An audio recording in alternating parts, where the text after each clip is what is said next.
హల్లెలూయా. దేవుని పరిశుద్ధ నామమునకు మహిమ కలుగును గాక. మన ప్రభువును మన రక్షకుడును యేసుక్రీస్తు ప్రశస్తమైన నామములో ఉదయకాలమే కృపా వాగ్దానం అనే కార్యక్రమాన్ని వీక్షిస్తున్న మీకు అందరికీ ప్రభు పేరిట ప్రత్యేకమైన వందనాలు, శుభములు మీకు తెలియపరుస్తున్నాను. బాగున్నారా? దేవుడు గత కాలమంతా మనల్ని కాచి కాపాడి మరొక దినమనిచ్చారు.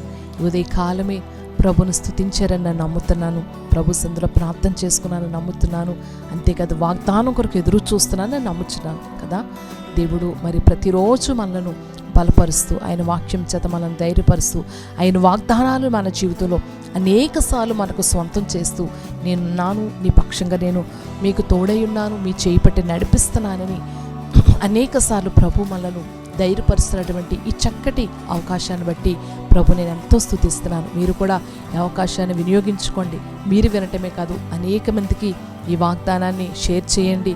తద్వారా వారు కూడా అనేక సార్లు దేవుని వాక్యం వినటం ద్వారా విశ్వాసము కలిగి వారి జీవితాల్లో కూడా మరిన్ని మేలులు కలగడానికి ఈ యొక్క కార్యక్రమం అనేక మందికి ఉపయోగపడినట్లుగా మీరు ప్రభు సువార్తను ప్రకటించేవారుగా మీరు కూడా మారవాలన్నది ప్రభు పేరట తెలియపరుస్తున్నారు. కాబట్టి ఉదయకాలం ప్రభు మనకిస్తున్నటువంటి అతి శ్రేష్టమైన వాగ్దానం జ్ఞాపకం చేసుకుందామా? పరిశుద్ధ గ్రంథం నుంచి మొదటి దినవృత్తాంతాల గ్రంథము 17వ అధ్యాయము 8వ వచనం. నీవు వెళ్ళిన చోట్లనెల్లా నీకు తోడుగా ఉండి నిన్ను ద్వేషించిన వారిని నీ ముందర నిలువనీయక నిర్మూలన చేసేదని, లోకములోని గనులకు కలిగి ఉన్న పేరు అంటే పేరు నీకు కలుగా చేయుదును. ఎంత అద్భుతమైన వాగ్దానం! ఇక్కడ ఈ దినవృత్తాంతాల గ్రంథంలో చదవబడిన భాగంలో ఉన్నటువంటి మాట దేవాది దేవుడే భక్తుడైన దావీదుకు ఒక ప్రవక్త ద్వారా మాట్లాడుతున్నటువంటి అతి శ్రేష్టమైన మాట. దేవుడు అంటున్నాడు, ఇదిగో నీవు వెళ్ళిన ప్రతి స్థలములో నేను నీకు తోడుగా ఉంటాను. నిన్ను ఎదిరిస్తున్న నీ మీదకి వస్తున్న శత్రువులను నేను నిర్మూలన చేస్తాను.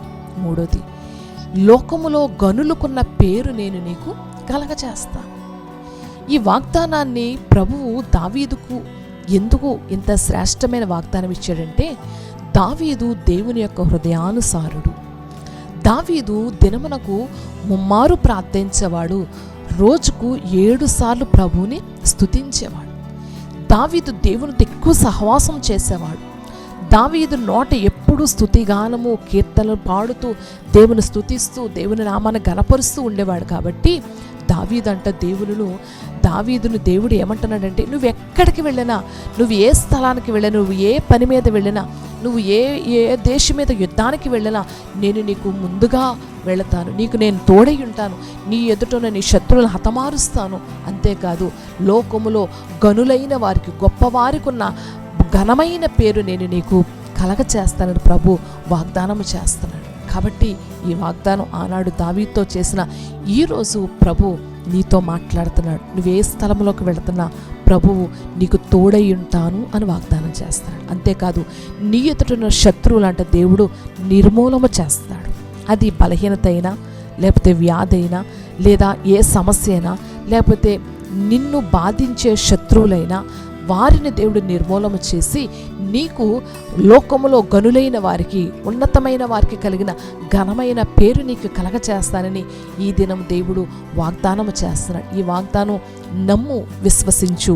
నువ్వు వెళ్ళిన స్థలంలో ప్రభా నీవు నాతో ఉండయ్యా, నీవు నాకు విజయము దయచే ప్రభా, నన్ను ఘనపరచండి ప్రభా, నా పేరుని హెచ్చించండి ప్రభా అని ఈ వాగ్దాన్ని ఎత్తిపెట్టి నువ్వు ప్రార్థన చేయగలిగితే తప్పనిసరిగా దేవుడు నీ వెళ్ళిన ప్రతి స్థలంలో నీతో ఉంటాడు, నీకు విజయం ఇస్తాడు, నీకు ఘనమైన పేరునిస్తాడు.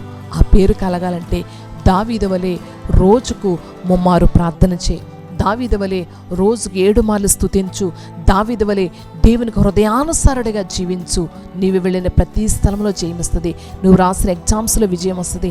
మంచి మార్కులతో దేవుడు నీకు విజయం ఇచ్చి అందరిలో నీ యొక్క స్నేహితుల కంటే ఘనమైన పేరుని కలగజేస్తాడు. అటువంటి కృప కొరకు ప్రార్థన చేద్దాం. మహిమ కలిగిన దేవా, ప్రేమ కలిగిన తండ్రి, నీవిచ్చిన ఘనమైన శ్రేష్టమైన వాగ్దానాన్ని బట్టి నీకు స్తుతులు స్తోత్రాలు చెల్లిస్తున్నానయ్యా. నీవు వెళ్ళిన ప్రతి స్థలంలో తోడుగా అంటున్నావయ్యా. ఇదిగో నిన్ను ద్వేషించిన వారిని ఎదుట నిలువనీయక వారు నిర్మూలన చేస్తానన్నావయ్యా. లోకములో గనులకు కలిగిన గొప్ప పేరు, ఘనమైన పేరుని కలగజేస్తాను. ఈ వాగ్దానం వింటున్న వారి జీవితంలో అయ్యా వారికి నువ్వు తోడుగా ఉండండి. వ్యాపారమా, ఉద్యోగమా, వ్యవసాయమా, అయ్యా చదువులా, అయ్యా వారు ఎక్కడికి వెళుతున్నా వారి ప్రయాణం అంతట్లో నీ సహాయం ఇవ్వండి. ఎగ్జామ్స్కి వెళ్తున్న బిడ్డలకు మీరు తోడుగా ఉండండి ప్రభా. అయ్యా జయమును దయచే ప్రభా, ఘనమైన పేరు కలగచ్చేయండి ప్రభా. అయ్యా ఉన్నతమైన స్థితిలో అయ్యా మీరు ఈ వాగ్దానం వింటున్న వారిని నిలవబెట్టండి. నమ్ముతున్న వారి పట్ల నువ్వు అద్భుతాలు జరిగించి నీ ఘనమైన కార్యాలు బిడ్డల జీవితాల్లో జరిగించమని యేసు నామములో ప్రార్థించి వేడుకుంటున్నాను తండ్రి.